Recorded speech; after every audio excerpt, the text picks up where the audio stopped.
Chapter 18. The Nameless City. So close we must almost be able to touch it, but we can see nothing.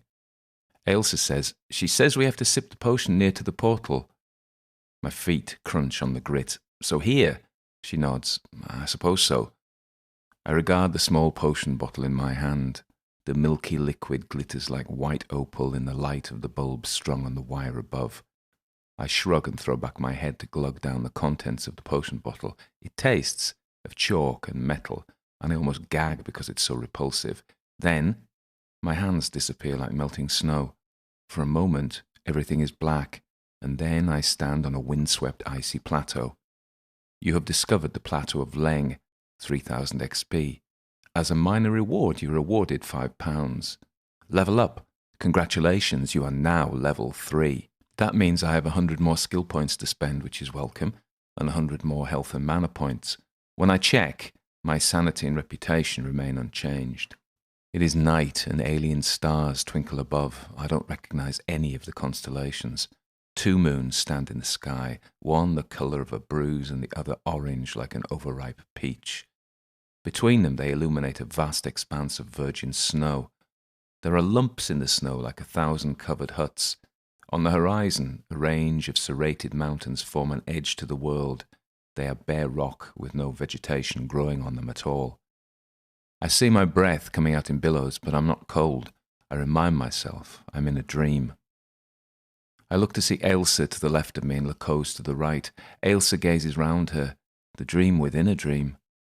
None of us seem to be suffering from the Arctic cold. Lacose points ahead. The Nameless City. He's right. Around a mile away is a strange city of minarets, turrets, and gleaming domes that catch the baleful light of the twin moons. Miranda might be there. Let's go. We begin trudging through the white waste. After 100 yards, I glance back to see our trail of footprints as the only sign that life has ever disturbed this place. We feel a long way from anywhere, Ailsa says as we walk. It's true. The humps in the snow are low granite huts now abandoned all over the plain. Mostly they're covered with snow, but in some places it's fallen off to reveal the sparkling rock beneath. I wonder when people last lived here, Lacose says. Ailsa walks over to a hut that lies near our path. She brushes snow off the blocks of granite and looks through a hole where stones have collapsed. There's a remains of a fire in there, but long dead. Centuries maybe. I'm appalled but enthralled by this place. So this is the plateau of Leng. As we approach the city, I see it too appears completely devoid of life. There's no sign of men or women or even any animal marks. Its roofs are untroubled by birds. It's as if the place was created and never lived in. There's no sign of normal wear and tear a human population causes to a city and roads. When we get closer, I see the walls are made of a uniform material. Great blocks of stone as white as plaster of Paris, but run through with veins of gold. Soon the snow beneath our feet is overlaying a roadway. Walking is easier now. Drifts bank the edges of the path, and soon we're among the first buildings. It's so quiet, Ailsa says. Just the sound of the wind. Lacose keeps looking around. There's nothing alive here. I say, but this is supposed to be the location of the Palace of Azathoth.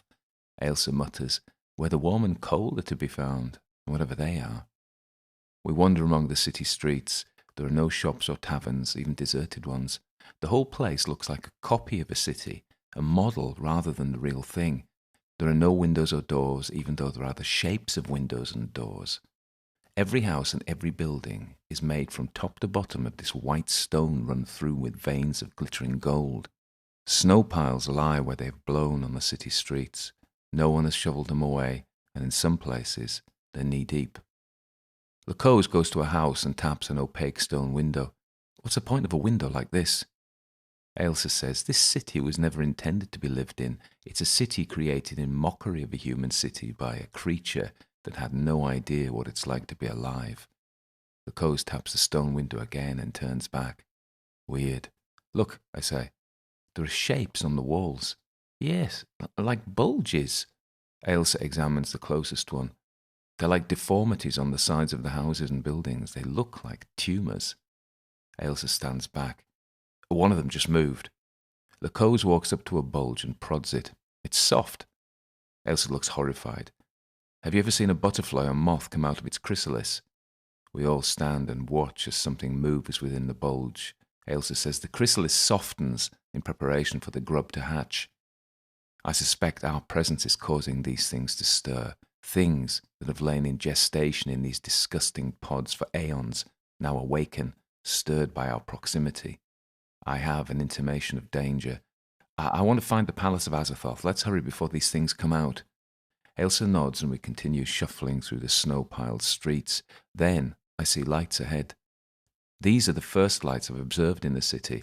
Lacose follows my gaze, then he points up. There are things falling from the sky. Like stars, Ailsa says. They're too small to be stars, I say. They look more like starfish. I watch where the rain of stars is coming from. They drop like dying fireflies. They're coming from space, and they're all landing on one area of the city. That way then, I say, let's just see what's going on. As we walk, I see Lacose has his pistol in his hand. As we get closer, I see the stars are falling on an area that looks like a coliseum. There's no roof to the huge building, and the stars are falling within it. Ugh! Ailsa suddenly steps back. A bulge in the building to her right is swollen, and the grey and gold skin is cracking. Something inside struggles to get free. Fight it? Lacose asks.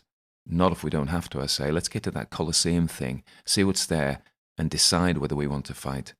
Lacose nods. Seems sensible. He's agreed with me. The place must be affecting him.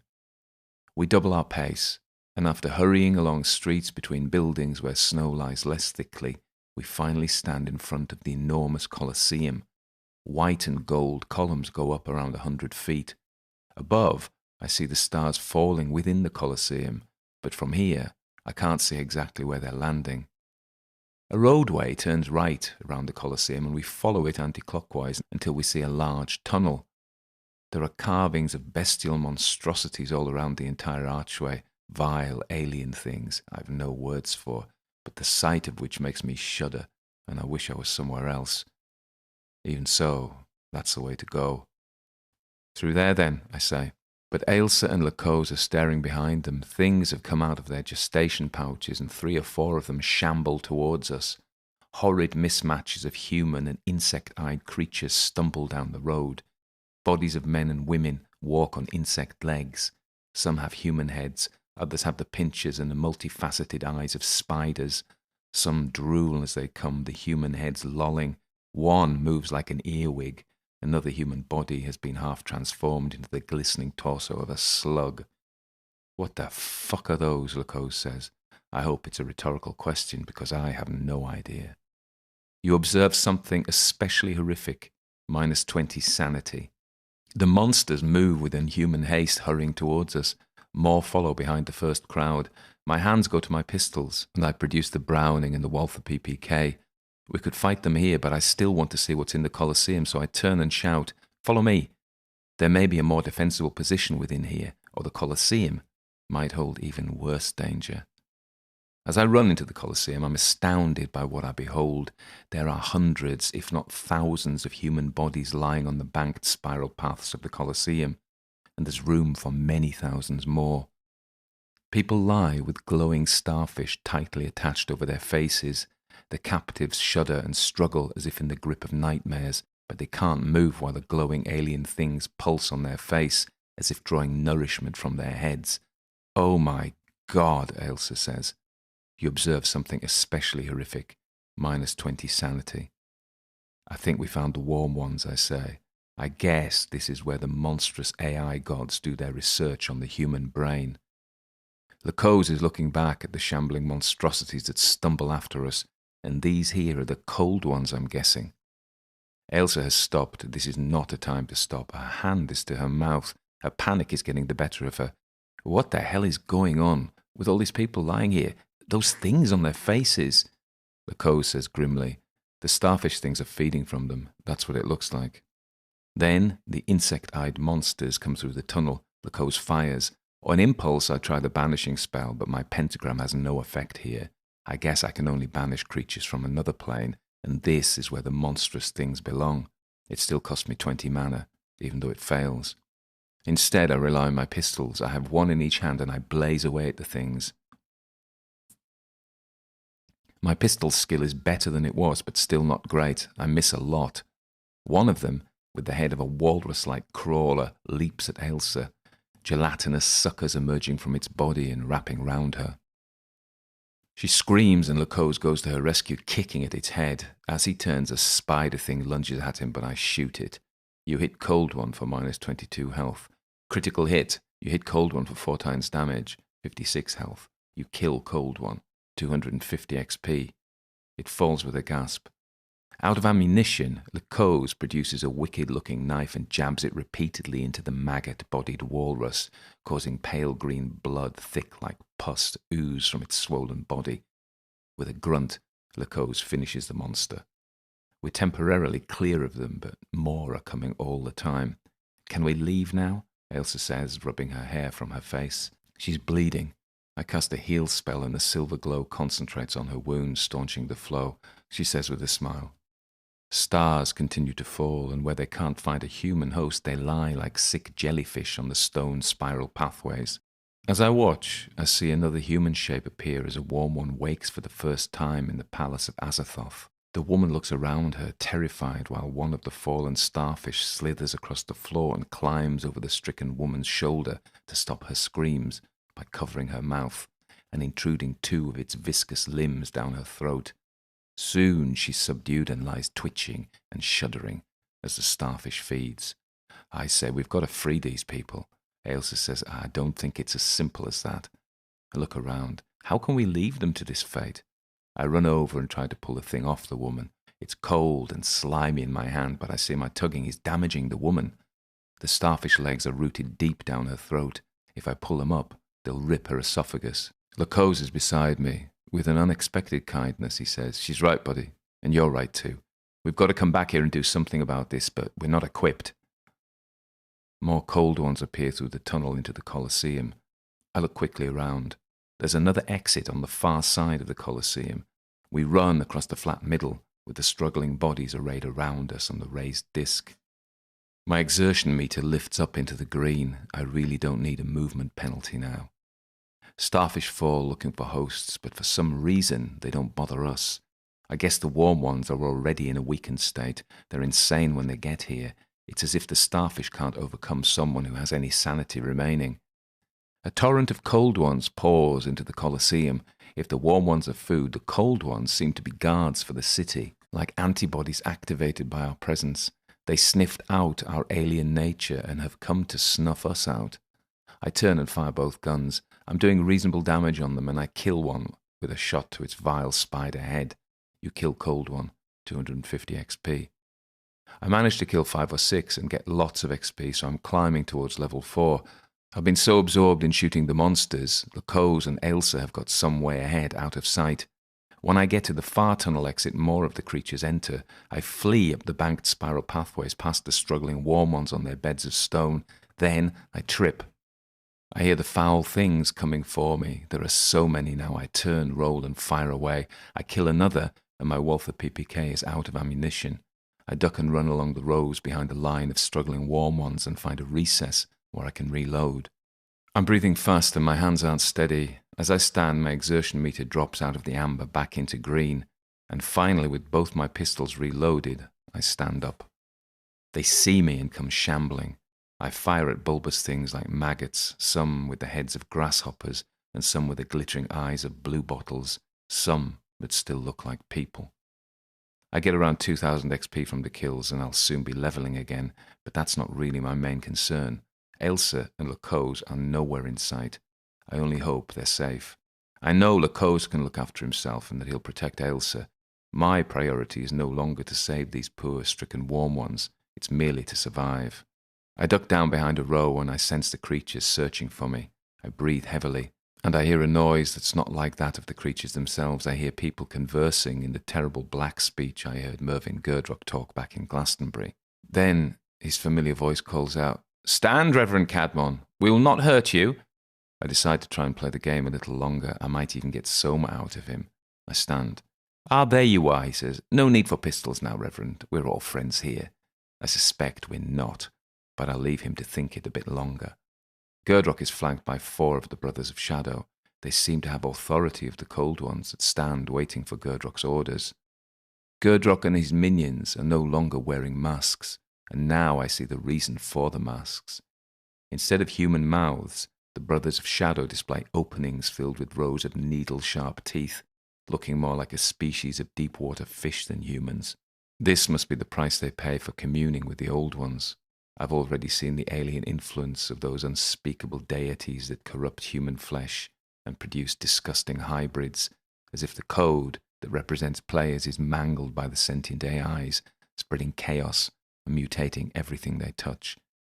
Gerdrock has a chatty tone, like we're talking about cricket on the village green. Very clever of you to find your way into the Chamber of the Warm Ones. Do you mind me asking what you're doing here? I might ask you the same question. He hisses. His glassy eyes flicker.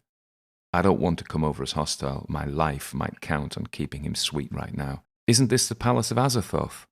Mervyn Gerdrock's needle teeth glisten with his spit. This indeed is a house of our master, the Lord Azathoth. And we are his soldiers. We venture onto the earth plane to do his bidding. You mean the game plane? Gerdrock smiles. The game plane first, then through that, our influence spreads to the earth plane itself, where we bring madness. Through madness our Lord may enter the world and rule it as is his right. Philby told me there were those who had cast their lot in with these alien intelligences, as if that would save them. The house of the Warm Ones. I see the sleepers shudder all around me as the starfish suck at their souls. Tendrils of red and yellow flash across my field of vision.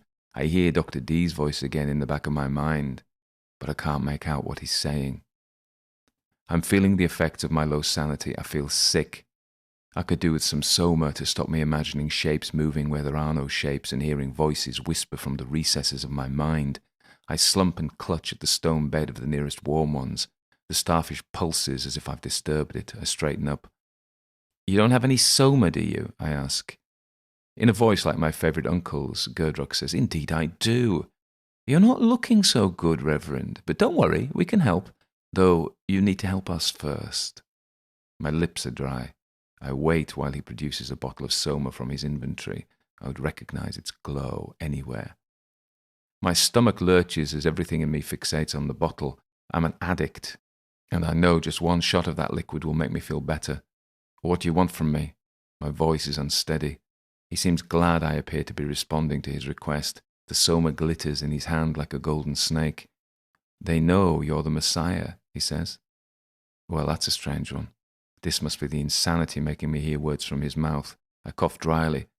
The Messiah, he nods, the personality test you did. I remember it. In the Miskatonic store. Surely it's not as easy as that to be a Messiah. I laugh.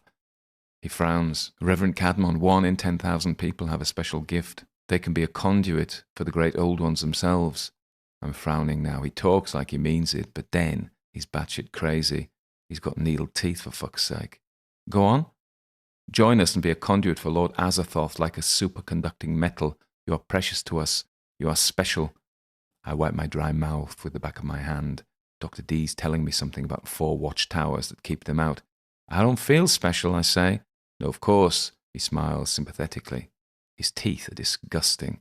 It needs to be developed. We will coach you. We will train you. We will raise you to such a level. In the game, right? And out of the game, you can be our lightning conductor. You can bring Azathoth to Earth. You can energize the eggs. The eggs. In your head, the gods are putting eggs in everyone's head. We can leap from the interweb into reality. You can be the conduit for this. I remember the eggs, and I don't want to believe a word he's saying. But where is Azathoth? Mervyn Gerdrock indicates a shower of falling starfish. These are Azathoth. Behind my eyes, I see glittering cascades of code. I imagined he would be huge. Some interstellar being from the cold wastes of the void. My surprise must be evident because Mervyn Gerdrock says, Azathoth is everywhere. He's not just one thing. That is the failure to understand he can be in many things. This is how we infect humanity. You hear something horrific. -10 sanity. More code, microcode, bytecode, code intruding like worms into the heads of children. I slump against the stone bed of the Warm Ones. My knuckles are white. I really don't need to be losing sanity this fast. Come, you need this. Mervyn Girdrock jiggles the bottle of Soma in his hand. I don't want to give in to him yet. He can tell me more things if I can only keep my head together long enough. If the warm ones are these, I point to the trapped people, then I guess those behind you are the cold ones. The disgusting maggots and half-beetles shuffle and click beside him. The ones with mouths groan. He regards them coldly. These are nothing. These are the cold ones. I remember the cold wagon going to Miranda's house. That's what the Indian woman called it. I say, so these are the players who die in the game. Mervyn Girdrock nods. If we collect the player's body within hours of death, we can use the corpse. We download a digital personality into their dead brains and they play the game. Kept in freezers and animated by microcurrents, they wait here in their protective pouches until we need them to destroy intruders. So they can live again. He shrugs, not sure they live as such, not except if you understand living in the most basic sense. I ask, do they retain any of their former personality? Mervyn Girdrock shrugs again. This is a subject that's of no interest to him whatsoever, but I suspect they might. How else to explain the message, garbled as it was from Miranda? Then I see her. At the back of the crowd I see Miranda. I don't recognize her because of the transformation. Compared with many of the others, she is not as corrupted. I still recognize her face, but her human arms hang uselessly, and in their place are coiling limbs that resemble nothing as much as writhing mealworms. Hundreds of them protrude from her body. I meet her eyes, but there's nothing in them I can recognize. My mind reels. I stare, but I can't bear this. I can't do anything to help her right now, and I can't tolerate seeing the monstrosity she is becoming. I need to find a way to stop this process and bring her back. I won't do that here. I remember the sapphire potion will return me from the dreamlands. I take it from my inventory and knock it all back. It has a salty taste like brine. It looks like I won't be getting Soma from Girdrock, whatever the benefit. The price was too high. Mervyn Girdrock realizes what I've done. It seems you're leaving us, Reverend Cadmon. I look and see my hands dissolving. Within seconds, I will be returned to Glastonbury. Mervyn Girdrock says, I'll see you in Glastonbury, and there you will agree to join us. As my body vanishes in front of my eyes, I can only hope Ailsa and the Coes have taken their potions and escaped.